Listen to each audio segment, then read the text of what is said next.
नमस्कार, स्वागत है आपका अपनों के साथ अपनों की बात। किसी ने क्या खूब कहा है, आलस मनुष्य का सबसे बड़ा दुश्मन है। आलस एक ऐसा नेगेटिव इमोशन है जो व्यक्ति खुद के पैर पर खुद ही कुल्हाड़ी मारता है। टाइम मैनेजमेंट कहता है कि जो लोग आलस्य करते हैं, बहाने बनाते हैं, प्रोक्रेस्टिनेशन करते हैं, वो शॉर्टकट ढूँढते हैं, काम करने ना करने के बहाने ढूँढते हैं, खोजते हैं, समय पे कोई काम करते ही नहीं है, समय पे कहीं पहुँचते नहीं हैं, समय पे कोई भी कार्य करने से, काम करने से डरते हैं, बहाना बनाते हैं। ये लोग एक कंफर्ट ज़ोन में रहते हैं, जो कुछ मिल जाए, थोड़ा मिल जाए, उससे काम चलाने को राज़ी रहते हैं, लेकिन काम ना करना पड़े, मेहनत ना करनी पड़े, कम से कम काम करना पड़े, ऐसी सोच के साथ अपना जीवन जीते हैं। लेकिन ये लोग दूसरे लोगों से बहुत पीछे हो जाते हैं, पिछड़ जाते हैं और जब आलस्य का ये भाव, ये आलस्य का जो नेगेटिव इमोशन से पर्दा हटता है, तो सिर्फ जीवन में पश्चाताप होता है, गिल्ट होती है, समय पे काम ना करने का एक बहुत बड़ा अफ़सोस होता है और हम जीवन में जो कुछ हासिल कर सकते हैं, कर सकते थे, वो हासिल नहीं कर पाते।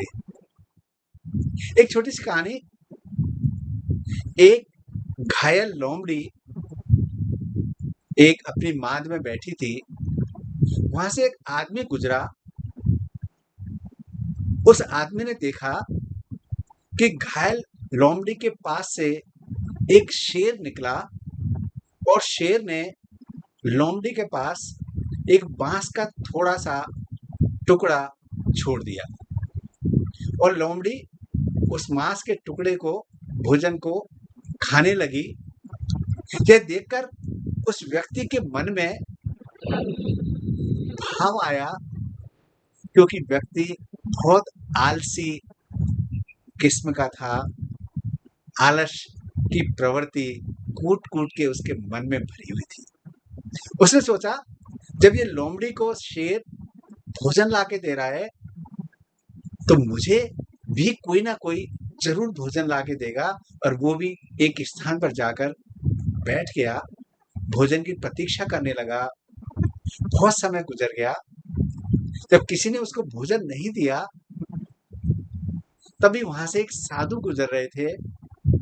साधु को देखकर उस आलसी व्यक्ति ने प्रणाम किया और साधु से कहा, साधु महाराज, मैं इतने समय से यहाँ बैठा हूँ, मुझे किसी ने भोजन के लिए ना पूछा ना मुझे भोजन दिया, जबकि वो घायल लोमड़ी जो अपनी मान में बैठी थी, उसको शेर ने लाकर मांस का टुकड़ा दिया, उसको भोजन दिया, लेकिन मुझे तो किसी ने भोजन नहीं दिया। साधु महाराज मुस्कुराते हुए उस आलसी व्यक्ति से बोले, आलस मनुष्य का सबसे बड़ा दुश्मन है। तुम लोमड़ी मत बनो, तुम शेर बनो, इस आलस्य को त्यागो, मेहनत करो, कंफर्ट ज़ोन से बाहर निकलो, शॉर्टकट मत ढूँढो, क्योंकि आप सक्षम हैं, काम कर सकते हैं।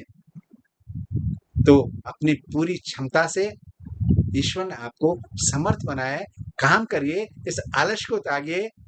जीवन तभी सफल है जब हम अपने बलबूते पर, अपनी मेहनत से आगे बढ़ते हैं, दूसरों से सीखते हैं, प्रेरणा लेते हैं और अपने मन को मजबूत करके पूरी मेहनत, पूरी एकाग्रता, पूरी शिद्दत से अपने लक्ष्य को प्राप्त करने में आगे बढ़ते चले जाते हैं, तो ईश्वर भी आपकी मदद करता है। इसलिए इस आलस्य को छोड़ें, कम्फर्ट ज़ोन से बाहर निकलें और जीवन को एक नई ऊँचाइयों पर, नई ऊर्जा के साथ ले जाएँ, क्योंकि ईश्वर ने आपको अद्भुत बनाया है, अद्भुत ऊर्जा से संपन्न बनाया है, पूरी क्षमतावान बनाया है।